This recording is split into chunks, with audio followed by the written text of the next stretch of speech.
queen who saw her husband touch every beautiful woman who walked the earth. A goddess who could not stop him. A wife who could not divorce him. A woman who watched it happen for centuries and then chose to take her revenge a different way. Not on him, on them, on the women, on their children, on every single one. This is the story of Hera, the goddess of marriage, and the vengeance that lasted forever. Hera was the queen of the gods, the wife of Zeus, the goddess of marriage and family. She was beautiful, regal, and the most powerful goddess on Olympus. But there was one problem. Zeus could not stay faithful.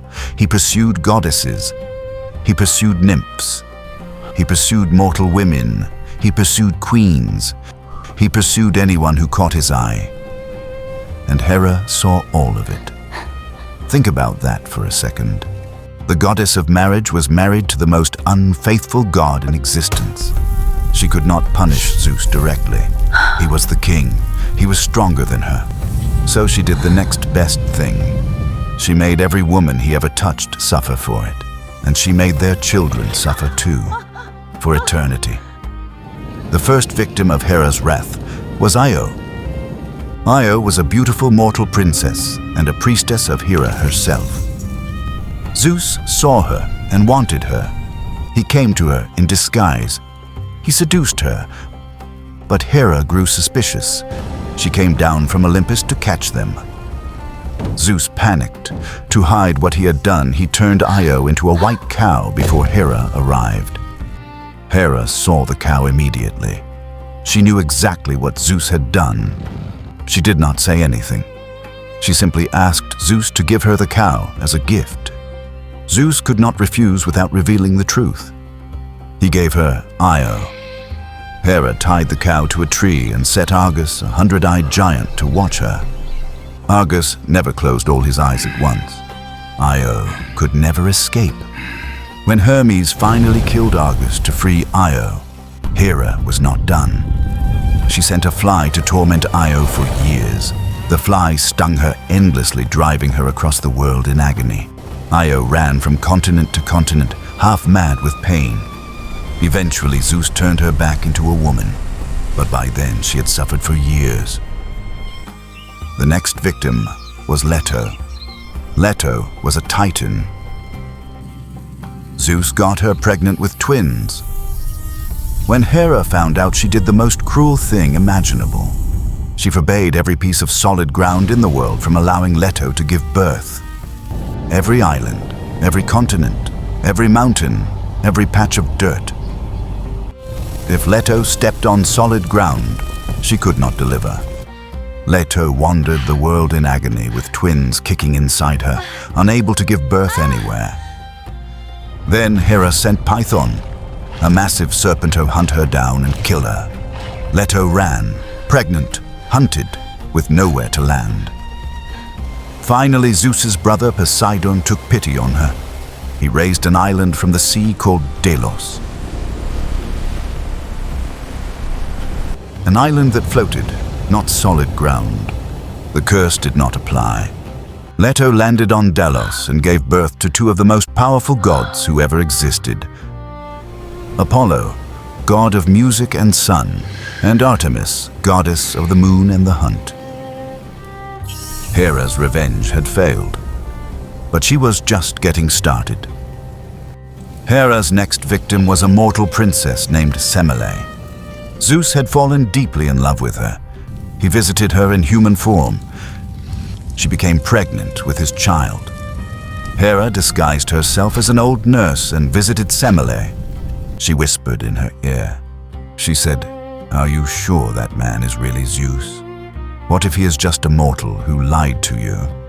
Demand to see his true form. If he loves you, he will show you."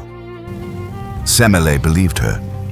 The next time Zeus came to her, she made him swear an oath on the river Styx that he would give her anything she asked. He swore the oath. She asked to see his true divine form.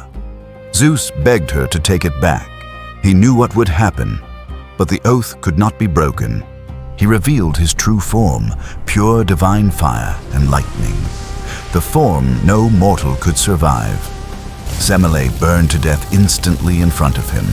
Zeus barely managed to save the unborn child, sewing him into his thigh until he was ready to be born. That child grew up to become Dionysus, the god of wine vegetation and fertility. And because he was born from Zeus's body, and not from a mortal woman, he was considered a full god, not a demigod like Heracles or Perseus. Then came the worst one. Zeus had an affair with a mortal queen named Alcmene. He took the form of her own husband to seduce her. She gave birth to a son. The son was Heracles, stronger than any mortal who had ever lived, a demigod, destined to become the greatest hero in Greek history. Zeus loved this son more than any of his other children. Hera knew that, so she dedicated her entire eternity to destroying him. She sent 2 enormous venomous serpents into his cradle. The infant Heracles was 8 months old. He grabbed the serpents with his bare hands and strangled them both. His parents found him laughing in his cradle, holding 2 dead snakes. Hera's first attempt had failed. But Heracles had a long life ahead of him, and Hera had eternity to plan. Heracles grew into the strongest man alive. He married a woman named Megara. They had 3 children together. He was happy. So Hera struck again. She sent madness directly into his mind. Pure divine madness. While he was at home with his wife and children, Heracles suddenly hallucinated. He thought his wife was a monster. He thought his children were monsters. He killed all of them with his own bare hands. When the madness lifted and he saw what he had done, he tried to kill himself. The greatest hero alive sat in the wreckage of his family begging for death. Hera did not just destroy his family, she made him do it himself, with his own hands, so he would have to live with it forever. To atone for killing his family, Heracles was sentenced to perform 12 impossible labors. Hera was behind every single one of them. The Nemean lion that no weapon could kill. Hera's beast. The hydra that grew 2 heads for every one cut off. The crab that pinched at his feet during the fight with the hydra, sent by Hera. The mad bull of Crete, the man-eating horses. The deadly birds with bronze feathers. Every monster he faced for 12 years was sent or empowered by Hera. She wanted him to die. She wanted every labor to be the one that killed him. He survived all 12. He became the greatest hero who ever lived.